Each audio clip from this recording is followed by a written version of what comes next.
사랑의 하나님, 성광교회 믿음의 공동체로 부르심을 받은 우리가 함께 믿음의 레이스를 달려가게 하시니 감사드립니다. 예수 그리스도의 십자가 사랑을 깊이 묵상하는 고난주간 가운데 믿음의 레이스를 방해하는 것들을 모두 벗어버리고 힘들고 어려운 일들을 참아내며 끈기 있게 결승점을 향하여 달려가게 하소서. 절제를 실행하며 훈련을 반복하여 믿음의 지구력을 기르게 하시고 세상의 방식으로 점수를 얻는 레이스가 아니라 하나님의 방식으로 점수를 얻는 믿음의 레이스가 되게 하소서. 약한 선수, 연약한 영혼을 바라보게 하시고 그들의 짐을 대신 지는 실천을 통해 성숙한 믿음을 체험하며 강한 선수로 자라나게 하소서.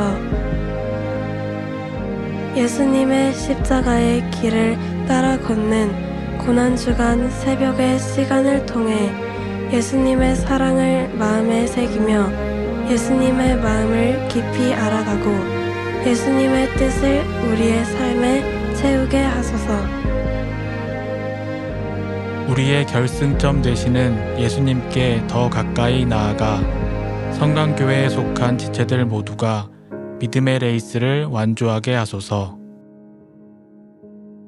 예수님의 이름으로 기도드립니다. 아멘.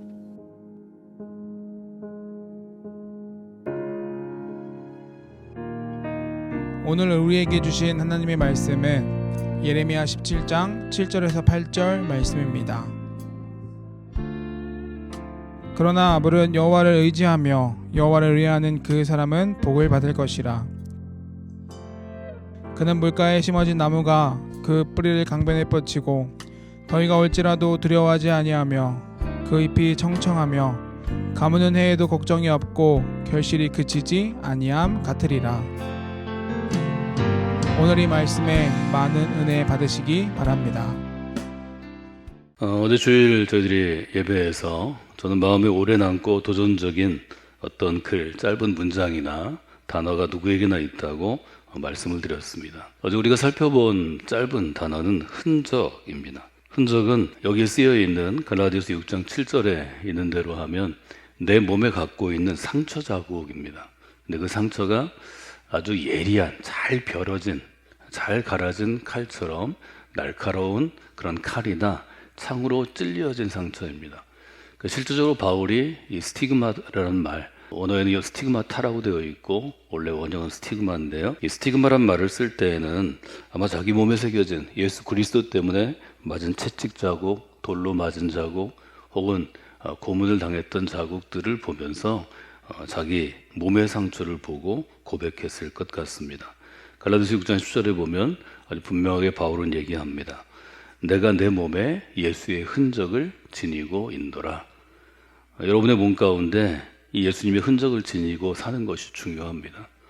우리가 평온한 시대를 살아가도 우리가 예수 그리스도를 믿는다고 지금 박해하거나 핍박하는 것을 법적으로 종교적인 차별을 금지하는 시대를 살고 있어도 여전히 내가 다니는 직장에, 또 내가 다녔던 학교에, 내가 살아가는 마을에, 또 우리가 살아가는 이 도시 가운데는 하나님의 일을 하는 것을 적대시하고 싫어하고 또 하나님의 사람들을 핍박하는 일들이 보이든 보이지 않든 있는 것이 세상이고, 이것은 우리에게는 피할 수 없는 삶입니다.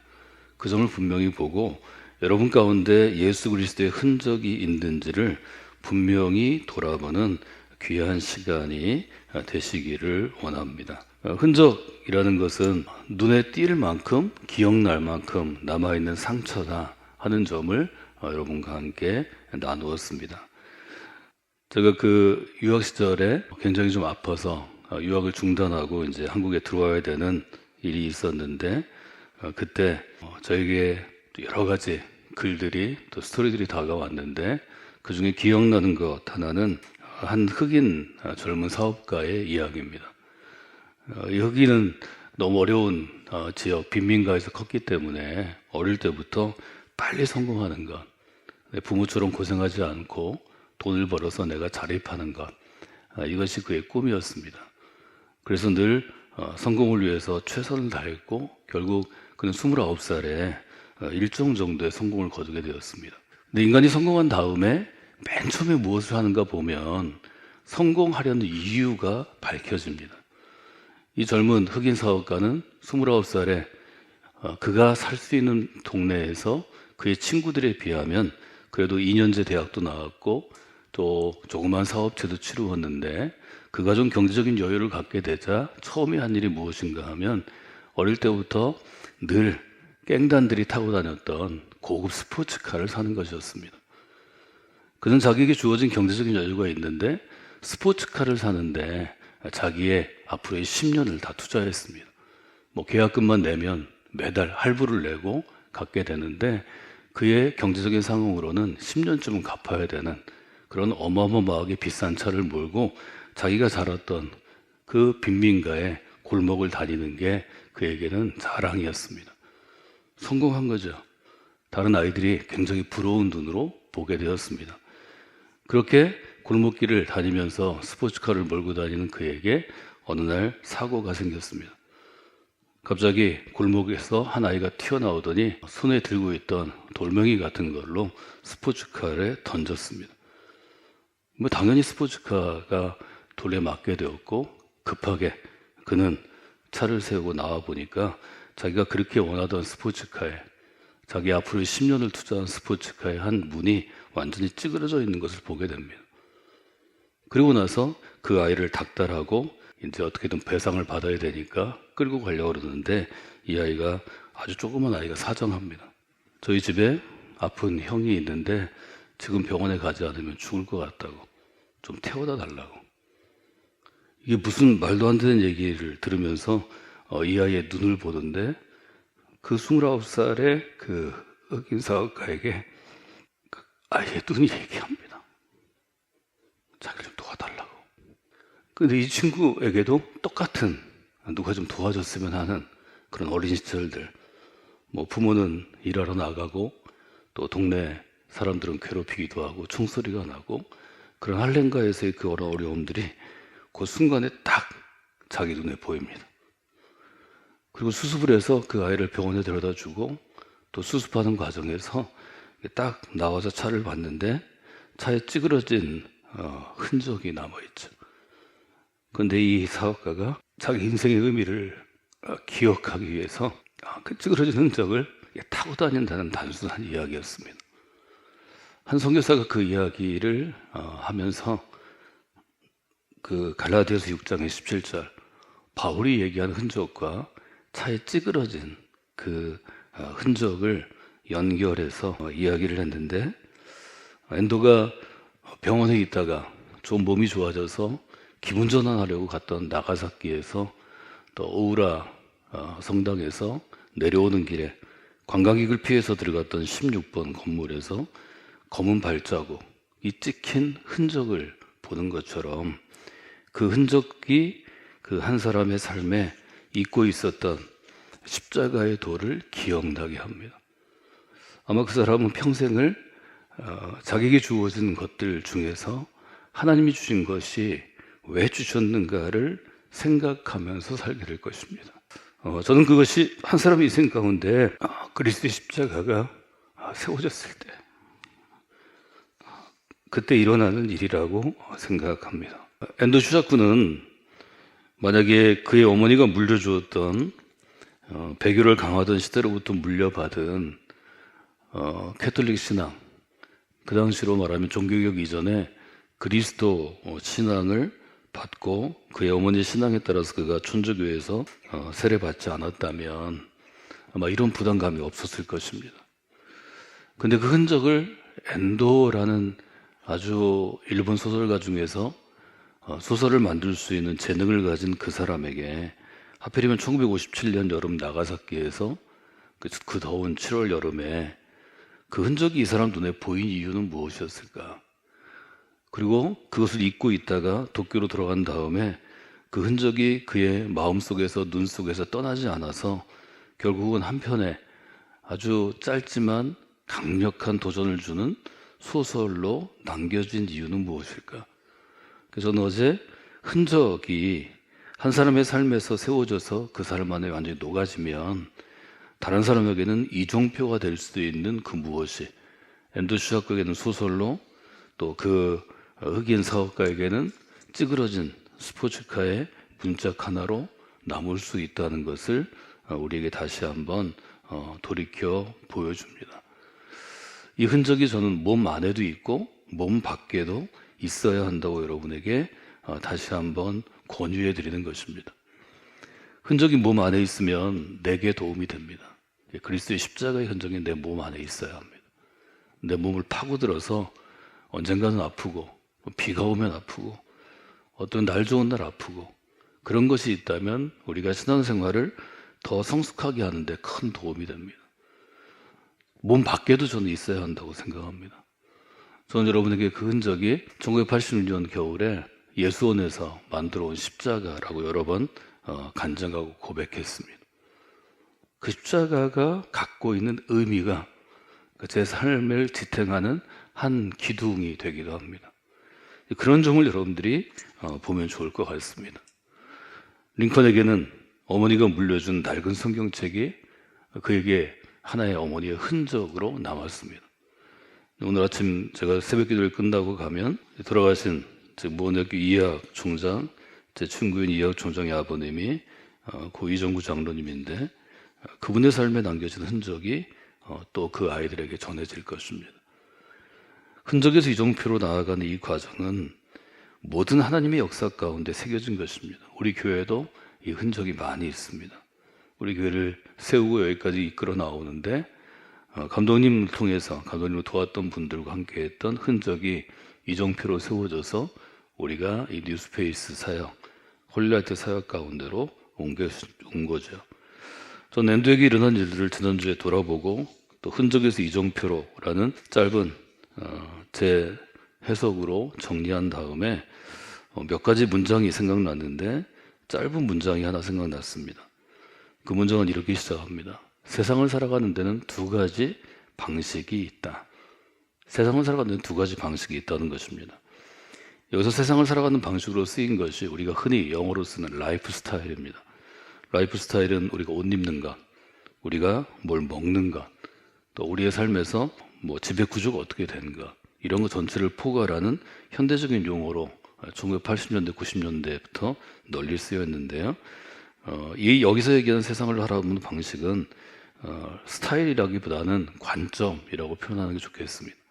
세상을 바라보는 일종의 관점, 눈, 혹은 제가 쓰는 퍼스펙티브라는 단어입니다. 말하자면 우리 생활의 양식을 쓰는 라이프 스타일보다 훨씬 더 깊은 삶의 방식입니다. 더 나아가자면 내면의 방식이고 마음의 방식이고 영혼의 영역이라고 볼 수 있습니다. 여러분이 세상을 살아가는 방식이 있어야 합니다. 그리스도인은 어떤 세상을 살아가는 방식이 있을까요? 이 글을 쓴 이분은 이렇게 얘기합니다. 세상을 살아가는 데는 두 가지 방식이 있다. 첫째 방식은 기적은 없다고 믿고 사는 것이다. 세상에 기적은 없어. 이렇게 믿고 사는 한 부류의 사람들이 있다는 거죠. 반대편에는 내게 주어지는 모든 것이 기적이라고 믿고 사는 사람들이 있다는 것입니다.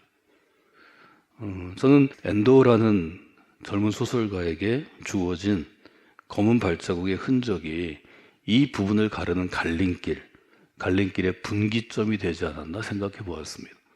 여러분은 어떤 방식을 가지고 살아가나요? 기적이 없다고 믿고 사는 방식을 선택한 사람들인가요? 아니면 내게 일어나는 모든 것이 기적이라고 믿고 고백하고 선택한 사람들인가요? 누가 그리스도인인가요? 이 점을 한번 여러분들이 질문해 보시면 좋을 것 같습니다. 이 짧은 문장은 이렇게 끝납니다. 세상을 살아가는 두 가지 방법이 있다. 기적은 없다고 믿고 사는 방식이 있고 모든 것이 기적이라고 믿고 사는 방식이 있다. 나는 후자를 선택하기로 했다. 여러분 잘 아시는 아인슈타인이 나중에 좀 노년에 남긴 말입니다.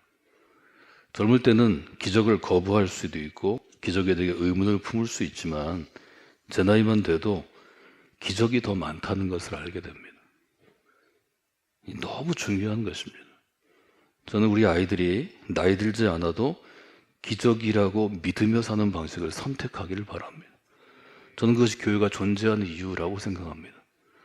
아주 어린 시절부터 10대 시절의 젊은 시절에도 저는 기적이 있다고 믿으면서 사는 방식에 서는 사람들 편에 서 있었습니다. 하나님이 그리로 보내셨고 거기서 벗어나지 않았습니다. 실제로 기적이 내게 이루어지고 있고 이루어진다고 믿으면서 저는 수많은 기적을 체험하며 살았습니다. 여러분의 삶에도 그 기적을 체험하는 것이 삶의 흔적으로 남는 귀한 삶이 되기를 바랍니다. 그리스도인은 삶에서 기적이 없다고 거부하는 사람들이 아닙니다. 그리스도 안에 있으면, 하나님 안에 있으면, 교회 안에 있으면, 무엇보다 고난주간 그리스도의 십자가 안에 있으면 내 안에 일어나는 모든 것이 기적이라고 고백하는 삶입니다. 삶의 기적이란 없다고 생각하는 사람은 기대하지 않을 것입니다.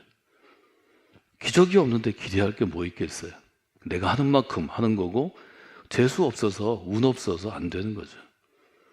그러나 삶의 모든 것이 기적이라고 고백하는 사람은 오늘의 하루의 삶을 기대하며 살게 되어 있습니다. 왜 신앙이 소망이 될까? 기대하는 삶이라는 것, 소망이 있다는 것입니다. 소망이 있다는 것은 곧 하나님 주시는 소망을 기대한다는 것입니다. 왜 기대하고 꿈꾸고 생각하는 삶이 될까? 그것은 하나님께서 나의 삶에 주신 것들이 기적이기 때문입니다. 하나님께서 만들어 가시는 기적을 인정하고 기대하며 살아가는 삶, 이것이 더 복되고 아름다운 삶이 아닐까요? 고난주간 우리는 십자가의 길을 걷는데 이 십자가의 길은 복음서를 통해서 이미 우리는 잘 알고 있는 것입니다. 그러나 우리가 전혀 모르는 상태로 이 길을 걸어가는 것이 사순절의 훈련의 의미입니다. 오늘 우리는 예수님께서 걸어가시는 십자가의 길에 어떤 일이 있는지를 모르고 어떤 일이 생길까를 기대하면서 다시 밟아가는 것입니다. 내가 이미 안다고 생각하면 새롭게 알아지는 것은 하나도 없습니다. 그러나 내가 아직 부족하고 모르고 내가 다시 시작한다고 생각하면 똑같은 길을 걸어도 새로운 것이 보이는 것입니다. 똑같은 길을 걸어도 새로운 것이 들리는 것입니다. 똑같은 길을 걸어도 새로운 것이 내게 도전이 되는 것입니다. 여러분, 이 한 주간 십자가의 길을 걸어가면서 그렇게 기대하는 한 주간이 되시기를 바랍니다. 바울은 고린도 교인들에게 어제 우리가 살펴본 것처럼 고백합니다. 십자가의 도가 멸망하는 사람들에게는 미련한 것입니다. 그러나 구원을 받는 우리에게는 하나님의 능력입니다.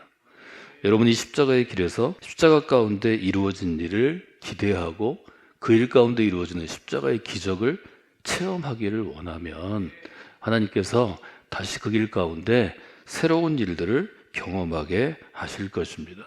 오래전 하나님께서 일으키신 기적에 대해서 여러 가지 자료를 정리하다가 제가 한 강의를 기억해냈습니다.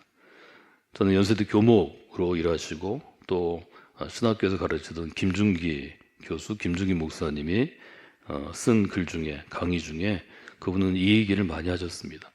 우리 한 사람 한 사람이 태어난 것은 기적입니다. 한 아이가 태어나기 위해서는 일단 부모의 사랑이 있어야 합니다.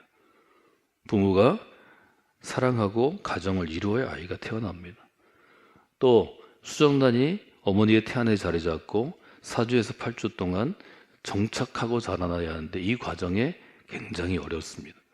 태아로 인정을 받는 8주에서 12주 사이에 태아로 생존할 확률이 이분의 글로 따지면 27억 분의 1 정도 된다고 합니다. 말하자면 여러분 한 사람 한 사람은 수십억 분의 1이라는 확률로 진짜 인간이 된 기적이라는 거죠. 여기서부터 시작하면 우리 안에 모든 것이 기적인 것을 보게 됩니다. 시편 139편을 저희들이 훈련 과정에서 전체를 제가 다 암송하라고 요청합니다. 그래서 아마 저와 함께 훈련하신 분들은 시편 139편을 하도 외워서 지금 생각나지 않지만 또 암송하면 기억이 나게 될 것입니다. 시편 139편은 13절에 이렇게 되어 있습니다. 주께서 나의 내장을 지으시고 나의 모태에서 나를 만드셨습니다. 주께서 내 속에 있는 것들을 만드시고 모태에서 나를 만드셨습니다. 내가 주께 감사하고 나를 지으심이 심히 신묘막측하시기 때문입니다. 요즘 번역은 내가 이렇게 태어난 것이 오묘한 것입니다. 주께서 하시는 일의 기이함을 내가 잘 압니다. 주께서 하신 일이 놀라워서 내가 이 모든 일로 내가 주님께 감사를 드립니다. 15절이 굉장히 저는 좋은데요. 내가 은밀한 데서 지음을 받고 하나님이 은밀한 데서 나를 지으셨고 땅의 깊은 곳에서 기이하게 지음을 받은 때에 나를 땅속 같은 곳에서 조립하셨을 때 나의 형체가 주의 앞에 숨겨지지 못하나이다. 내 작은 뼈조각 하나도 주님 앞에서는 숨길 수 없습니다. 여러분 자신이 기적인 것처럼 여러분이 걸어가는 그 길도 기적인 것을 여러분들이 고백하고 믿고 체험하는 이 한 주간이 되시기를 바랍니다. 내게 주어지는 모든 것이 기적이라고 고백하고 하나님의 일하심을 오늘 기대하면 어떤 일이 일어날까를 생각해 볼 수 있습니다. 저는 오늘 여러분에게 예레미야서 17장 7절 8절을 암송하시도록 요청했습니다. 17장 7절 8절은 이렇게 되어 있습니다. 여호와를 의지하는 사람, 여호와를 의뢰하는 사람은 복을 받을 것입니다. 여러분에게 그 복이 있기를 원합니다. 우리는 여호와를 의지하고 여호와를 의뢰하고 그 복 가운데 살기 위해 부름받은 사람들입니다. 그의 삶은 어떤 삶인가요? 8절 물가에 심어진 나무가 그 뿌리를 강변에 길게 뻗치고 더위가 와도 두려워하지 않고 그 입은 청청하여 가무는 해에도 걱정이 없고 결실이 그치지 아니함 같으리라. 시편에 있는 말씀을 예레미야서에 다시 한번 반복해서 적어놓은 것이지만 그 단어나 아니면 그 일종의 시로서의 노래로서의 가치가 아주 귀한 것입니다. 두 가지를 기억하면 좋겠습니다. 모든 것이 기억이라고 믿고 살아가는 사람은 어떻게 기대하는 삶을 살아갈 수 있을까요? 첫 번째 7절에 보면 여호와를 의지하며 그렇게 됐습니다. 저를 따라서 할까요? 하나님을 의지하면서 기대하십시오. 하면서 기대하십시오. 하나님의 기적을 기대하는 사람이 그냥 가만히 있는데 하나님께서 기적을 보여주시고 하나님의 기적을 체험할 수 있는 건 아닙니다. 하나님의 기적을 체험하는 사람은 하나님을 의지하는 것이 먼저입니다. 하나님을 의지하면서 기대해야 합니다. 의지한다는 건 뭔가 이 부분을 우리가 설명할 수 있는데요. 의지하는 것은 이렇게 설명하면 좋을 것 같습니다. 예수님의 설명으로는 붙어 있는 것입니다. 요한복음에 보면 나는 포도나무요 너는 가지라. 그가 내 안에 내가 그 안에 거하면 사람이 열매를 많이 맺나니 나를 떠나서는 너희가 아무것도 할 수 없느니라 라는 분명한 가르침이 있습니다. 나무와 가지에 비유한 거죠. 나무는 그 나무에 붙은 열매는 언제 살 수 있나요? 나무에 붙어 있어야 됩니다. 의지한다는 건 쉽게 말해서 붙어 있는 것입니다. 여러분이 하나님을 잘 믿는 것, 또 하나님의 사람으로 모든 것이 기적임을 체험하면서 살아가려면 하나님을 의지해야 합니다. 이것은 하나님께 붙어 있는 것입니다. 붙어 있는 것은 가까이 있는 것과는 다릅니다. 가까이 있는 건 떨어져 있지만 간격이 작은 거고 붙어 있는 것은 밀착되어 있는 것입니다. 저희가 성서대학을 할 때 제가 stick to the text, 하나님의 말씀을 꽉 붙잡아라 이렇게 말씀을 드렸는데 그게 붙어 있는 겁니다. 여러분이 그런 삶이 되시기를 원합니다. 그래서 오늘 기도하실 때 하나님 제가 나의 모든 일상이 기적이 되는 삶을 살기를 원하고 또 그렇게 살고 있음을 고백합니다. 제가 하나님을 의지하면서 오늘 하루의 삶, 또 이 한 주의 삶, 금년 한 해 2026년의 삶을 제가 기대합니다. 여러분 이런 믿음으로 고백하는 분들이 되시기를 바랍니다. 두 번째로 지금 예레미야의 말씀이 우리에게 얘기하는 것은 누구에게 복이 있다고 그러냐면 여호와를 의뢰하는 사람에게 복이 있다고 얘기합니다. 여호와를 의뢰하는 사람에게 복이 있습니다. 여호와를 의뢰한다는 건 뭘 의미하냐면 맡기다는 것이라고 제가 말씀을 드렸습니다. 의뢰한다는 건 뭘 얘기하냐면 아주 중요한 것을 맡기는 것입니다. 내가 중요한 어떤 것, 그것이 예를 들면 여러분의 지갑이든 아니면 여러분이 갖고 있던 어떤 보물이든 그것들을 맡기는 것입니다. 하나님을 의뢰한다는 삶은 하나님께 중요한 모든 것들을 맡기는 것입니다. 잠언 16장에 이런 말씀이 있습니다. 너의 행사를 여호와께 맡기라. 그리하면 내가 경영하는 것이 이루어지리라. 경영이라는 말 때문에 사업체에 가면 이것을 액자로 해서 넣어놓은 것을 보게 됩니다. 이것은 그 액자를 걸면 사업이 잘 되고 돈을 많이 벌으라는 이야기가 아닙니다. 매사에 모든 것에 너의 행하는 일을 여호와께 맡기는 그러한 아주 신앙의 기본적인 자세를 강조하는 거죠. 맡긴다는 것은 뭘 얘기하냐면 내가 보물을 맡길 만큼, 내 지갑을 맡길 만큼 신뢰하는 것입니다. 그러니까 여호와를 의지하는 것은 하나님께 붙어 있는 삶이라면 하나님께 맡긴다는 것은 하나님을 신뢰하는 것입니다. 여러분, 믿음에 대해서 강조하고 있는 히브리서 11장에 보면 우리의 믿음 생활에 대해서 이렇게 강조합니다. 믿음이 없이는 하나님을 기쁘시게 하지 못하나니, 그 다음 어떻게 되어 있죠? 이거 반드시 암송해야 되는 구절이라고 제가 말씀을 드렸어요. 하나님께 나아가는 자는 반드시 그가 계신 것과 또 그가 자기를 찾는 자들에게 상 주시는 이임을 믿어야 할지니라. 두 가지죠. 하나님이 계신 것과 하나님을 찾는 사람들에게 상 주시는, 복을 주시는 하나님이신 것을 믿어야 할지니라. 이 두 가지를 여러분들이 기억하시면 좋겠습니다. 오늘 첫날 우리가 기도할 제목은 이것입니다. 하나님 삶에 두 가지 방식이 있다면 아인슈타인의 말처럼 저는 기적이 없다고 믿고 사는 게 아니라 모든 것이 기적이라고 믿고 사는 삶을 택하겠습니다. 그것이 믿음입니다. 그 다음에 어떻게 될까요? 하나님이 행하시는, 하나님 일하시는 기대하는 삶을 제가 살기를 원합니다. 제 삶 가운데 기대가 있기를 원합니다. 그 다음에 어떻게 될까요? 두 가지. 하나님을 의지하며 기대하겠습니다. 하나님께 맡기고 기대하겠습니다. 이 두 가지인데요. 이걸 여러분 예레미야서를 통해 보시면 좋겠습니다. 그래서 오늘 우리가 고난주간 첫날 기도해야 될 일은 이 네 가지입니다. 순서대로 저와 함께 기도하시고 또 여러분이 개인적인 기도들을 행하시고 하는 그런 날들이 되시면 좋겠습니다.